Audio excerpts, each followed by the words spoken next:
first issue we are looking at has to do with the Electoral Commission that announced a 18-member steering committee. That's what they called it, steering committee, that was supposed to be mandated to oversee and ensure that all the various things that will be done during the elections are done and done well, and we have a successful or peaceful elections. That has come under severe attack. Yesterday, the parties and their representatives met at the IPAC, Inter-Party Advisory Committee meeting, and they were told that the EC could not justify this committee, and consequently, the committee has been suspended. Kuku, why is it that the parties insisted that this committee should be suspended, apart from the reports of persons who are with the NDC and some who have voluntarily resigned? Well, I don't know of the other parties, but the NPP insisted that we didn't need this as a country because we do not find the legal basis for it. And especially so when the EC did not tell us what the terms of reference for the committee were, except to say that they will be helping the EC deliver on its mandate. We thought it was completely wrong. And if we go by the normal definition of a steering committee, it is a committee that steers the day-to-day affairs of any organization. The steering committee of NPP, for instance, will look at issues, make decisions, and then where they think the issues are beyond them, they escalate it to the National Council. It is so with many steering committees. So a steering committee is by its name, a committee that steers the affairs of the organization. So given that the EC did not spell out the mandate, it makes sense to interpret the mandate of the committee as one that was going to be doing some of these day-to-day things for the EC. It was completely, the party says there's no legal basis for it. I think it's completely illegal. And it is good that it has been suspended. But we should go beyond that and begin to question the judgment. Can we address the first issue of the lack of legal basis? I had the opportunity on Wednesday to refer Evans Mensah on Top Story to Section 7 of the Electoral Commission Act, which is Act 451. And Section 7.1 says the Commission may appoint such committees as it considers necessary for the discharge of its functions. Subsection 2 says a committee appointed by the Commission may include non-members of the Commission, but shall be chaired by members of a member of the Commission. Do you say there's no legal basis for it? There's no legal basis. My understanding of this is when the EC needs to perform a particular task, maybe fact-finding, or there's a specified task that you define clearly and say, I am setting up this committee to look at it. There must be a time frame that they do this for this period. They should submit their report so that the EC can act. To set up a steering committee, which from all indications would have been a permanent feature of the Electoral Commission, was violently illegal. I just don't see it fitting into this at all. And as I indicated, it is very good that it has been suspended. I hope it is a euphemism for saying that it has been thrown away completely, because it will be illegal, it will be wrong, even you see, setting aside the legalities of it. You see, when you are the commissioner, the Constitution has indications of what you can be and what you cannot be, which is why the EC boss herself was questioned about working in other institutions and all that. This committee, what qualifies you to be on it and what does not? We don't know. And it does not surprise me that it provided opportunity for bad people to look around and handpick people they think will come and do their bidding. Otherwise, how could you have a situation where you say we wrote to the Peace Council, and then we are now being shown some letters that were supposed to have been written to the Peace Council, and so people wrote that letter, but somehow it had to be so managed that not every member of the Peace Council would know, so that cleverly, on the basis of that letter, you can look around and pick somebody so that you have a basis to say we wrote to the Peace Council. The fact that some members of the Peace Council came out to say that we didn't know about this and we consider that it was in his personal capacity. Then the EC comes forward and says, no, it tells you clearly that something untoward was going to happen. It's unfortunate that we're going to an election and the EC... So your suspicion is this, that there was some deliberateness in the process, that the EC sat down, conceived this idea that I want to constitute a committee and bring in persons who would assist to rig the elections or somehow in favor of the NDC. And so it didn't write and give the entities or agencies the opportunity to bring their own persons, but it imposed the people on them. That's what you're saying, that's what it planned and executed. We probably don't have to put it in those absolute terms, but what I'm questioning is there must be a motive for instance, writing to the Peace Council a letter showing that you really intended the Peace Council to nominate somebody, and yet somehow somebody got onto the committee without the Peace Council members knowing. I'm questioning what could have informed. It can be oversight that the person who was nominated, we need to know, for instance, who was it that wrote back to the EC and said, this is the nominee? And how come that the members of the Peace Council did not know about this? We need, when you look at all that, then you are tempted to come to the conclusions you came to, that you mentioned that somebody might have had some bad motive. And if it is for the purposes of rigging the election, I just hope that God will touch the heart of that person. But it just is not right. And I'll go further, Samson, to say that the EC is making these mistakes, and it's worrying. It's worrying. There are brilliant lawyers in the Electoral Commission, and they have advisors. I just don't see how they could have come up with this. And those other persons who are supposed to have been on the committee, whose backgrounds were not checked, or suggest that somebody was up to some mischief. I think this thing should not come up at all. And my final point on this. Look, the EC has been working all these years. They never said that they needed some steering committee. If they want a steering committee, they must make proper representation to Parliament and the relevant state institutions, so that an amendment will be brought in either the law or in the Constitution to give them a steering committee. Now we have a commission made up of commissioners. We have the staff working there. If they want to change it, they should go through proper process. Okay. But to want to, in your own way, go through all these machinations and select people you say a steering committee to steer the affairs of the Electoral Commission is problematic, and we must never dream of it. Okay. Now, the questions people are asking, and the question he raises, for example, about the Peace Council members not being aware of the communication from the EC to them to nominate one of their own to represent them. And from them to the EC. And from them to the EC. Is certainly a critical matter, to the point that it's not just members who are complaining, but the chairman of the Peace Council saying he's absolutely unaware of any such attempt.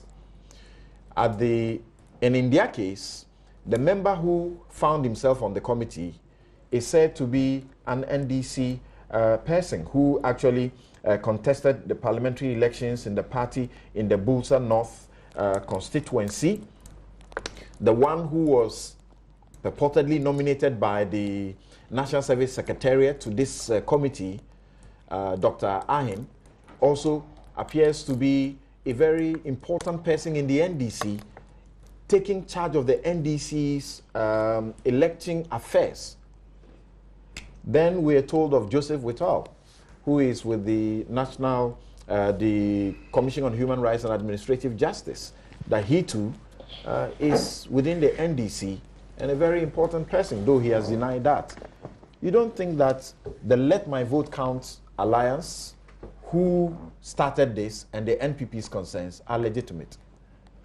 Well, Thompson, thank you. And it's a long time I've not seen my friend Bentel. Malik, I've not seen you for a long time. That's right. After this, yesterday I was with him in Parliament. Now, I think basically, let's come and look at the issues. Thompson is an 18 member committee. That's right. 18-member committee. They picked at most 3 people from the 18-member committee, and they've tagged the 3 people with some sort of party affiliation. That leaves you with 15 people. I don't know whether we've investigated the backgrounds of these 15 people. And I fail to see how 3 people could have influenced the decisions to be taken in the meeting by 18 people. 15 of them added to the 3. Now I will say that, look, it's a constitutional right in this country, a freedom of association. But does freedom of association compromise the capacity of a person to be fair? Is it in any way related? No. No. 2, I mean, he's raised many issues, but I think basically the issues that caught the attention of the general public was the issue of the association of 3, and particularly 1 person, Dr. Ahi, who is said to have been an active member of the party. And who voluntarily has resigned. Yes. Now, for me, you know, again, I'm happy that you're a lawyer. There are some lawyers on this panel. And some street lawyers. And some street lawyers. The better ones. Yes. Now, there's a presumption of regularity if things go through official communication. It's a presumption. It's a rebuttable one. Okay. So we can say that the chairman of the Peace Council has rebutted the presumption that there was official communication and response from the Peace Council. But he said it without more. I mean, we need to see the evidence. But the EC has questioned that anyway. Yes, but because there's a presumption and it's a rebuttable one. Now, so let's look at the issues. Let's interrogate the issues.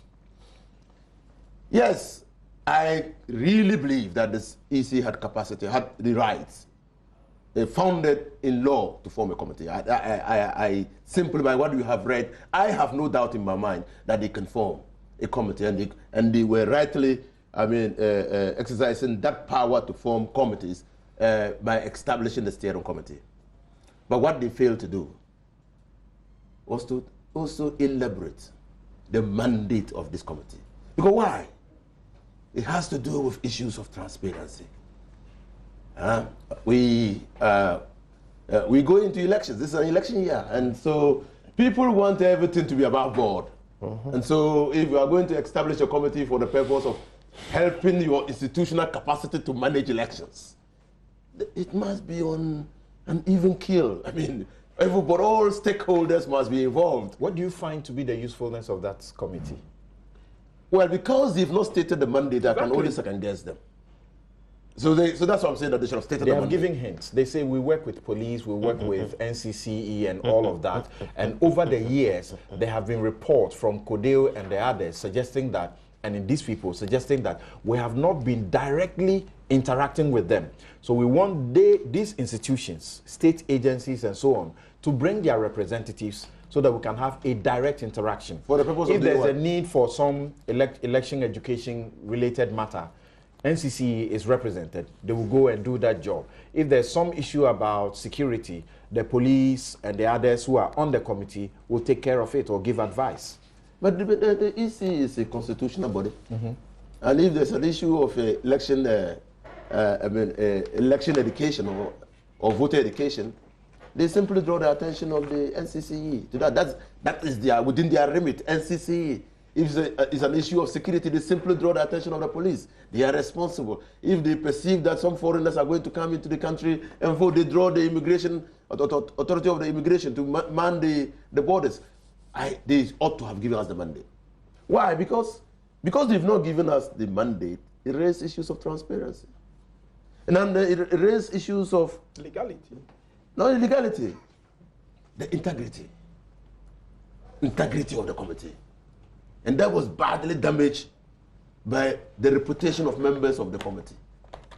Okay? Because now 3 people clearly have been shown to have belonged to a political party. There's another group that is also pointing at George Sapong of the NMC, that he's MPP.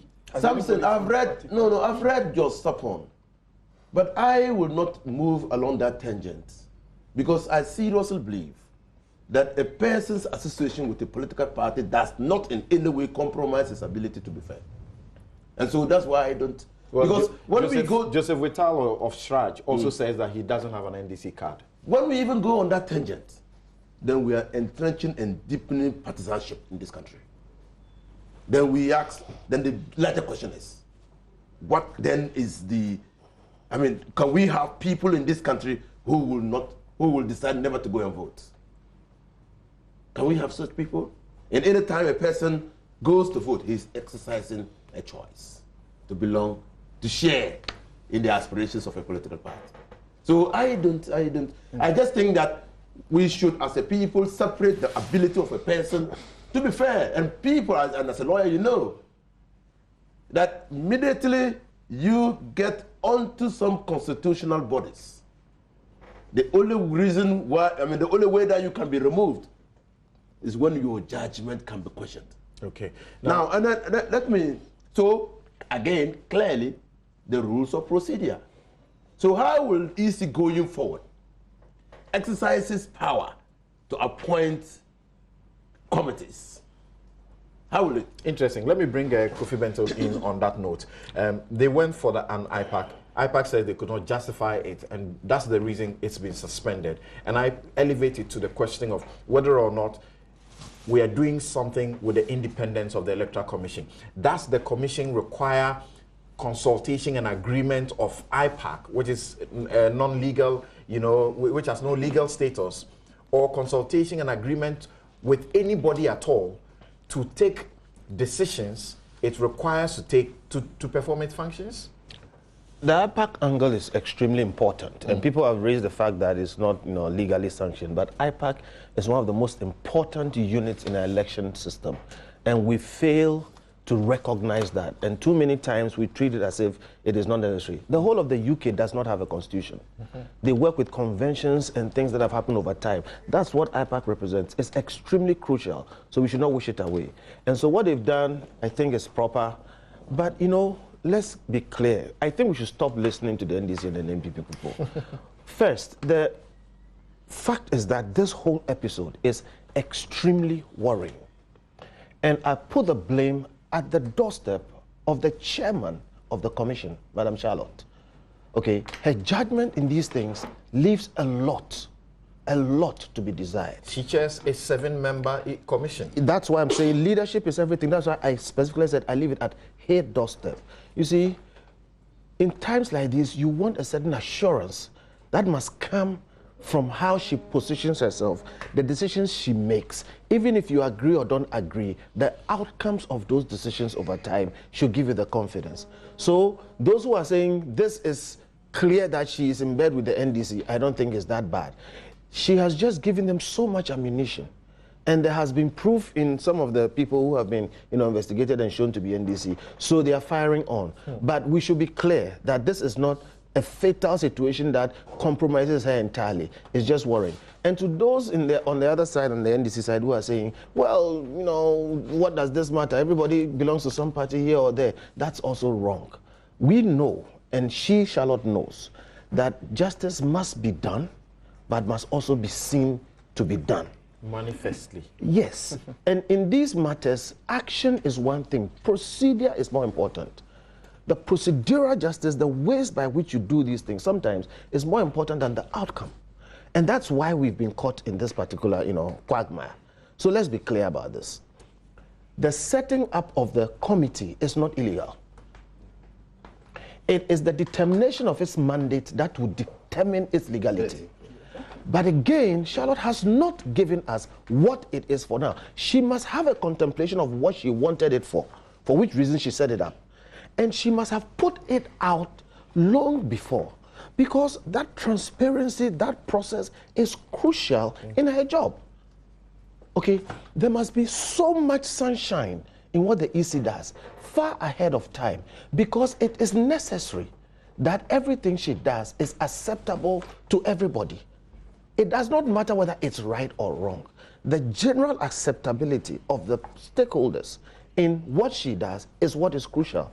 So she should have articulated this ahead She should have discussed it with IPAC ahead and said that this is what I want to do, and then spelled out some sort of criteria for who will qualify to be in this committee, which she did not do, which is why I have a worry. Let me put it this way. If she continues to act this way, she would destroy her legacy and put this country at risk. Now, it's good that she has scrapped this whole thing. We should go back and do it right. But It's again, been suspended, it's not scrapped. well, I hope it's scrapped. But let's be clear. We have up to the next IPAC meeting, which is in a month's time, to know whether it's been scrapped or it will be revived. Well, I hope it's scrapped, but let's be clear on this. Look, this is what you call in management a management bypass. Okay? And there are so many reasons for a management bypass. We should keep in mind that Madam Charlotte is new in the EC, and there are people there who have been there from day one. Usually, one of the reasons why people do a management bypass is when you inherit a system you can't trust, or which you cannot control sufficiently, or which has so many kingpins and tin gods that you can, they are unwieldy. So you create a parallel system with which you will run, okay, if you cannot change that system. Maybe something like that may be going on. We don't know. She hasn't told us. She should be able to confide in some people and find a way to even communicate some things to IPAC so they will support her if she needs to do a management bypass. But I don't think she should do a management bypass. I think if we have people in the EC and we have commissioners on who we are spending considerable resources, she should find a way. You have the Council of State, you have all kinds of institutions to deal with the system so that the EC will do its job. I suspect that if she had declared the purpose of this committee, it would have shown clearly that it shouldn't be. She certainly would have declared it to IPAC yesterday, and they still found the purpose not justifiable, and that's why it was suspended. And for IPAC, if the purpose was determined and it was illegal, go straight and deal with it as an illegality without imputing so many things. Look, we will have to deal with Madam Charlotte. She's been appointed, she's going to be there. She will be the EC for the next election. There's no point in harassing her. Work with her.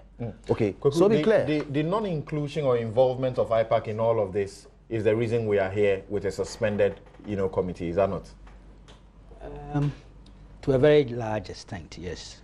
That consultative process, if there had been constructive engagement, I'm sure all those issues, the difficulties, the controversies would have been trashed out at the IPAC level so that when it's put out in the public domain, everybody will understand. Even the issues of legality, non-legality would have been trashed out. And that is one positive thing that the IPAC has done over the years. As we indicated, it also has no legal basis. Yet, we've allowed it to operate over the years for good reasons. And indeed, in their last Electoral Reforms Committee proceedings, they have come to a certain consensus of seeking to institutionalize IPAC. And in fact, the NPP's proposal was for it to be elevated to a legal status. Yes, but that would have created some little problems relative to the constitutional mandate of the EC. But they've agreed to institutionalize it in a way and also bring in some civil society representation, those who are election related. Yes, people may be asking questions. I think that in terms of the legality, there's no dispute.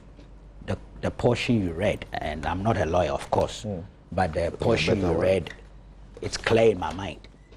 If you go to the section 7(1) and 2, it says the commission may appoint such committees as it considers necessary for the discharge of its functions. A committee appointed by the commission may include non-members of the commission, but shall be chaired by a member of the commission. IPAC, where is its legal standing here? Except to put it in this context, that the EC can form some committee. Where is the procurement committee's legal basis that could force administration try to push? If you recall, it ended up in controversy, and the EC, Afarajan called government's attention to the fact that it could create some perceptional problems, and that it ought to be a committee of the EC. So they changed the composition. The EC chairman was in charge, but they had representations from one or two other parties and the rest. How about the Electoral Reforms Committee, which they put in place? And it's far-reaching. If you go in there and check the agenda of this committee and the proposals and recommendations they have made, indeed, the date of the elections coming to November 7th, it's captured here. It was on one of the proposals. And the need to remove, take away the strong room and bring in a certain new structure. It's all here. Very far-reaching electoral reforms were actually dealt with by the Electoral Reforms Committee, which was inaugurated by Farijan. And also, we were told this is a committee of the EC. That's the emphasis. Okay? So really, indeed, there was the report, if you remember, the discrepancies, alleged or perceived discrepancies in Asante Regional Register and all those things. The EC set up a committee. Each time they stress that it's a committee of the EC. Of course, they then outline the terms of reference, the mandate, and all the rest. So, in law, really, I don't see a difficulty with the formation of the committee. The difficulty had been the way the procedure, the processes. I mean, that is where the problem is. And I'm with those who think that the suspension is not enough. I think they should tell us they have reversed, completely thrown it away. The IPAC can sit and redesign any new architecture for the way forward. Because of the memberships, those things that came up. Look, many blunders occurred along the way. Apart from non-consulting IPAC, you have the National Service Scheme bringing in Dr. Ahim. I think they should have done better. Dr. Ahim himself did not exercise serious discretion, personal discretion. He should have also thought more deeper about these things, okay?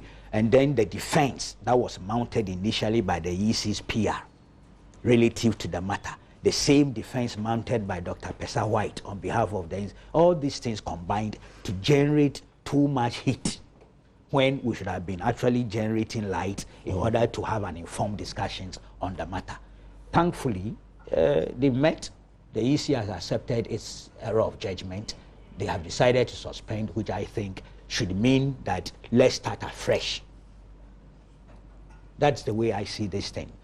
Elections are very critical. Right. The integrity of the election is so delicate, so critical that some of these mistakes ought not to have happened. But are the guys at the IPAC not just making a fuss? There's needlessly, being worried about this. What major thing that the EC needs to do that we do not know has already been done? We know of the election calendar. What decision is this committee going to take? Let me help that you. We don't know, because everything else you can come between now and the 7th of November is known, and the decision is taken. It's in the name steering. When you put up a steering committee, it means that committee is going to be in charge of implementing whatever plans are in place. They become the effective management committee that sees to the day-to-day implementation and the success of whatever strategy or tactic you have. And it's an extremely big deal. Okay, continue. If I can also put in something. You see, nobody is disputing the fact that the EC has mandate to, or the EC is able to set up committees. Nobody is questioning that. And I hear, especially the media discussion, sometimes people think, but IPAC is also a committee. Nobody has questioned that. You see, I thought you were questioning that initially because you said there was no legal basis for it. There's no legal basis for setting up a steering committee. You see, okay, so qualify the steering committee. Yeah, exactly. If you're not careful. How about the procurement committee, which was to oversee the procurement of supplies? There's a problem with steering. Yes. But that is an essential feature. Okay. Procurement of supplies and equipment for the 2003 voters registration exercise and the 2004 presidential and parliamentary exercise. These are critical as well. Don't underestimate them. Make your point. Let me make this point fully. The point I'm making fully is that the EC is able to form committees, and I would never dispute that. There's IPAC, there are all those committees. It is what the committee is going to do. So when I say there is no legal basis for forming a steering committee, what I'm saying is that the fact that the EC is able to form committees does not mean, for instance, that they can set up a committee to approve the decisions of the EC. So it goes to, so when but is that the impression? Are we being told that they were to approve? I thought the approval mandate, if there's anything like that, remained within the EC's jurisdiction.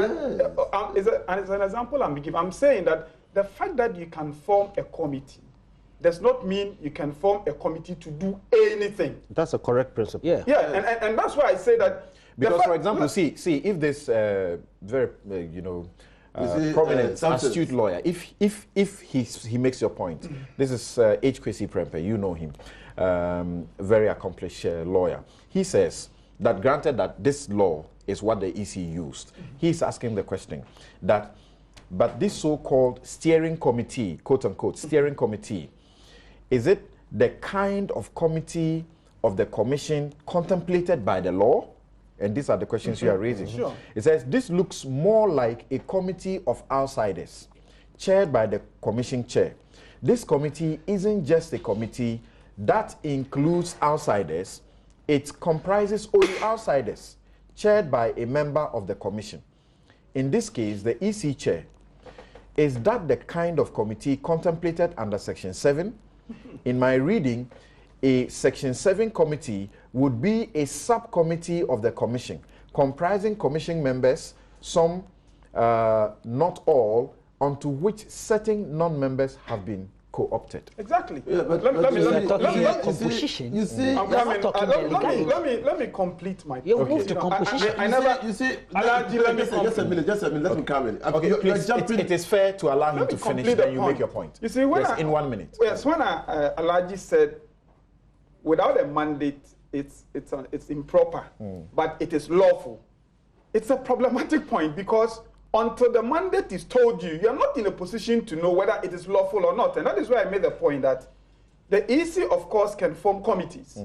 But if you don't give us the mandate of the committee, then we would have to determine, given the name you have given to the committee, what you want the committee to do. And a steering committee to steer the affairs of the EC, especially when the mandate was not given from the outset, even when they met IPAC. The EC could not tell IPAC what the mandate was. It tells you clearly. What is the job I'm of the sure about EC? that because I spoke with a representative on IPAC before I came on this program. Because that would be a surprise. Yeah, that they would be couldn't tell intriguing. the- Okay, thank you. Now can we hear you? Yes. I'm happy that he's a member of parliament. The name that from this discussion and even from Professor Prempeh's intervention, I see is the steering committee that seems to be generating the problem. So steering and membership, like Kweku pointed out. He has a problem with the membership. Membership is about integrity and reputation of the... Now, so why is that generating a problem? It's just like passing the law. Now, you do the provisions, substantive provisions, before you read the long title. Not so? Brother. Yes. You do the substantive provisions before you read the long title. And the long title can change. There will be a memorandum to the Act. The long title can change Something because again. of the things that... Let me finish this. So they're saying that skills. when they... if they had told us the mandate, what the committee will be doing, probably IPAC would have been able to christen it better. So here is the issue. 30 seconds and I take a break. The lack of clarity in terms of the statement of the purpose of this committee is the source of all the problems. The status, the mandate, and the membership has raised They are issues, afraid that and they not the stated the legality. mandate to be We take a quick break here, and we return. We take a quick break here, and we return to ask the question whether you are okay with your government listening into your private conversations. And I ask the question, is this really new? We'll be right back.